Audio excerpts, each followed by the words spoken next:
शाम का समय था। पहाड़ी हवाएं झील के किनारे बसे लकड़ी के कॉटेज से टकरा रही थी। बाहर हल्की बारिश हो रही थी। सानवी ने खिड़की से झांका। धुंधलका धीरे धीरे कमरे में उतर रहा था। आरव, ये जगह सच में जादुई है, उसने कहा, बालों में उंगलियां फेरते हुए। आरव किताब बंद करते हुए मुस्कुराया। तुम इस जगह को देख रही हो, मैं तो तुम्हें ही देख रहा हूं। सानवी ने उसकी ओर देखा। उसकी मुस्कान में वही पुराने दिनों की गर्माहट थी जो उसने पहली बार प्यार में महसूस की थी। चलो, कुछ खास बनाते हैं आज, सानवी ने धीमे स्वर में कहा। खाना? आरव ने चिढ़ाया। नहीं, यादें। वो दोनों पास आकर खड़े हो गए। कमरे की रोशनी मंद थी, बाहर हल्की बारिश और अंदर एक धीमा सा रोमांटिक संगीत। सानवी ने आरव की शर्ट के कॉलर को छुआ और धीमे से कहा, तुम अब भी वैसे ही महसूस होते हो जैसे शादी से पहले। कभी कभी लगता है हम इस प्यार को ठीक से जी नहीं पाए। आरव ने उसके चेहरे को अपने हाथों में थामा। तो आज हम उसे फिर से जीते हैं। उसने धीरे से सानवी को बाहों में भर लिया। सानवी की उंगलियां आरव की शर्ट के बटन से खेल रही थीं, जैसे कोई भूला हुआ राग फिर से जाग उठा हो। कमरे में धीमी रोशनी थी, हल्की सी दालचीनी की खुशबू फैली हुई थी और बाहर पहाड़ियों से टकराती बारिश की नर्म आवाज उनके के दिल की धड़कनों में घुल रही थी। आज कुछ मत कहना, सानवी ने उसकी आंखों में देखते हुए कहा, बस महसूस करना है। आरव ने कोई जवाब नहीं दिया। उसने बस उसे अपनी बाहों में समेट लिया, जैसे दो रूहें एक दूसरे को वर्षों बाद फिर से छू रही हों। उसने सानवी के गालों को छुआ, फिर माथे को चूमा। यह एक वादा था, शब्दों से नहीं, स्पर्श से। भागडू, 2 साल की दूरी, 2 साल की शादी, हंसी, जिम्मेदारियां, काम का तनाव और रिश्तों की जटिलताएं। कभी कभी दो लोग साथ रहते हुए भी दूर हो जाते हैं। इस यात्रा का मकसद सिर्फ आराम नहीं था। यह उन खाली जगहों को भरना था जहां भावनाएं धीरे धीरे सूखने लगी थीं। तुम अब भी वही सानवी हो? आरव ने पूछा। सानवी ने उसकी गर्दन पर सिर रख दिया। नहीं, मैं अब और भी ज्यादा तुम्हारी हूं, शायद पहले से बेहतर। उसने धीरे से अपनी उंगलियां आरव की हथेलियों पर फिराईं।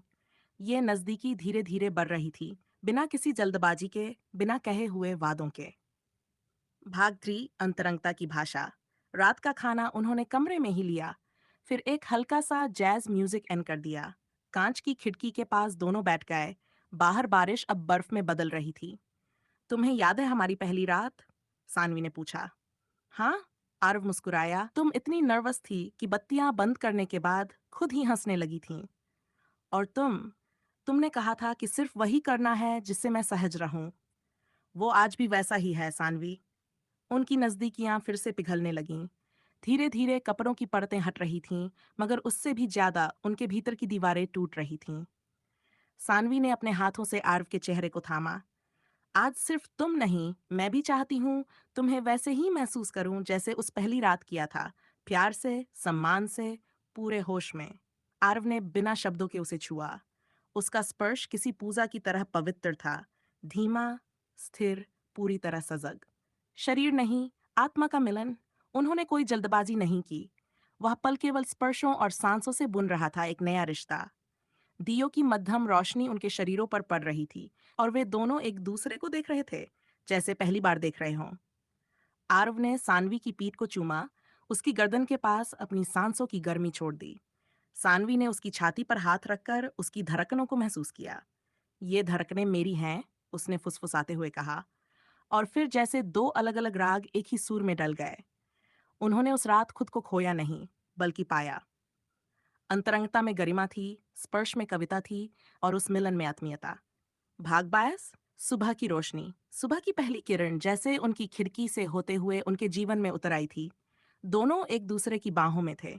एक सुकून, एक शांति जो सिर्फ प्रेम की पूर्णता के बाद मिलती है। सानवी ने आंखें खोलीं और मुस्कुरा दी। क्या मैं पूछ सकती हूँ, कल रात क्या था? आरव ने आंखें मलते हुए कहा। एक कविता जो सिर्फ हम दोनों समझ सकते हैं। वो हंस दी और फिर गालों पर एक लंबा चुंबन छोड़ते हुए बोली, मुझे वो कविता हर रात सुननी है। अंतिम भाग, प्रेम की पुनर्रचना। छुट्टियां खत्म हुई, मगर रिश्ते की वो नई शुरुआत यहीं से हुई। सानवी और आरव अब पहले से ज्यादा पास थे, not just in the body but in heart and soul. अब वे अक्सर बात करते हैं, एक दूसरे को सुनते हैं, छूते हैं, बिना जल्दबाजी के, बिना औपचारिकता के। क्योंकि उन्हें अब समझ आ गया है कि एक रिश्ता सिर्फ साथ रहने से नहीं बनता, बल्कि हर रात, हर सुबह, हर बात में एक दूसरे को फिर से चुनने से बनता है।